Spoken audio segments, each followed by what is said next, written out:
नमस्कार Devasmita YouTube channel को आपको स्वागत। आज आम पढ़ा मानसागमल भाग 2 प्रश्नमाला 2 ग 1 नंबर 6 नंबर पर्यंत आसतु देखा कौन अच्छी क्वेश्चन। गोटे स्कूल रे 85 जन बालक 15 जन बालिका पढ़ती। जदि से स्कूल 30 जन बालक 20 जन बालिका नाम लिखाती तेज स्कूल बालक बालिका मिसी केते पिला माने देखिया केमिति करबा। देखो गोटे स्कूल बालक पढ़ती समान 85 जन, गोटे स्कूल बालिका पढ़ती समान 15 जन। जदि से स्कूल आ 30 जन बालक ओ 20 जन बालिका नाम लिखाती तेबे केते जन हेबे ना 30 युक्त 20 से 50 जन आ अधिक पढ़ी जिवे। तेबे स्कूल रे मोट बालक बालिका संख्या केते हबो ना ये हितिला 100 जन मिसिकी एठी हला 100 ये हला 50 ताले 100 युक्त 50 मतलब 150 जन। अते बालक बालिका संख्या मिसी केते ना 150 जन। देखो 2 नंबर कौन थिला तुम पाखरे 20 टी चॉकलेट थिला। तुम भाई तुमको 10 टी चॉकलेट देई देखिले जे तांका पाखरे आ 10 टी चॉकलेट रहिला। दुई जन का पाखरे मोट केतोटी चॉकलेट थिला पिला माने देखंतु तुम पाखरे चॉकलेट केतेटा थिला थिला समान 20 टी। तुम भाई तुमको चॉकलेट देले समान 10 टी। तुम भाई पाखरे देला पर आउ केतोटी चॉकलेट रहिला समान तांका पाखरे भी 10 टी रहिला।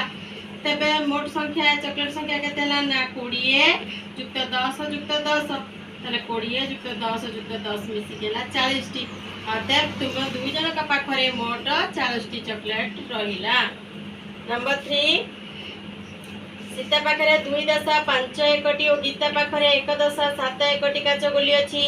तो दुही का पाखरे मोट केतोटी काचगुली अछि। देखो सीता पाखरे 2 दशा 5 एकटी अर्थात केते ना 2 दशा ला 5 एक हला संख्याटी हला 25 ताले 25 टी काचगुली अछि। ओ गीता पाखरे 1 दशा 7 एकटी अर्थात 1 दशा 7 एक संख्याटी होछि 17 टी ताले काचगुली अछि। तेबे दुई जन पाखरे केतेटा हला ना ये 25 युक्त 17 तेबे 25 युक्त 17 समान 42 टी काचगुली। अतएव दुई का पाखरे 42 टी काचगुली अछि। नंबर 4 कंदेला रामर जन्म बेले ता भाईर बयस 5 वर्ष और ता बापा का बयस 30 वर्ष होइतिला। रामर वर्तमान बयस 5 वर्ष हेले तीन जनकर वर्तमान बयस मिसी केते।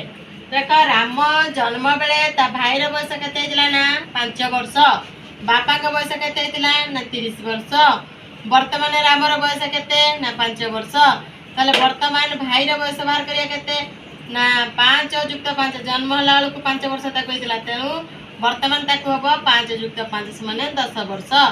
वर्तमान बापा का बयस केते हबो ना बापांकर राम जन्म को 30 वर्ष होइतिला तांकर 5 वर्ष बढ़ जीवो 30 युक्त 5 माने 35 वर्ष। तेबे केते ना 35 वर्ष हमें ए पटरु नेछि। देखो 35 मिसेया पई सुविधा हबो 35 वर्ष बापांकर हला 35 वर्ष भाई रहला 10 वर्ष युक्त रामर हैला 5 वर्ष तबे मोट मिसी गेला 50 वर्ष।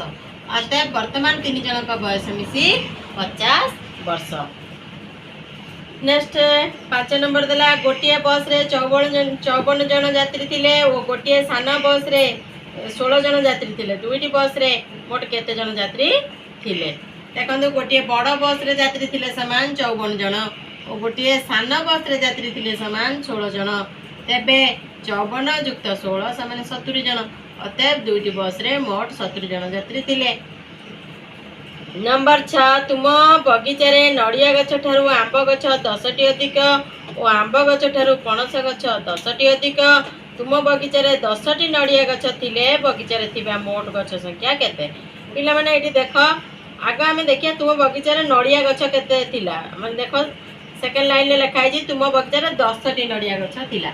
आमे से लाइन टा आगे लिखिया तुम बगीचा रे 10 टी नड़िया गछ थिले नड़िया गछ ठारू आंब गछ 10 टी अधिक। तेबे आंब गछ केते हबो नड़िया गछ 10 हेले आंब ताटू 10 अधिक 10 युक्त 10 समान 20 टी और आंब गछ ठारू पणस गछ 10 टी अधिक। तेबे पणस गछ संख्या केते हबो ना आंब गछ हला 20 ताधुरु 10 अधिक 20 युक्त 10 समान 30 टी।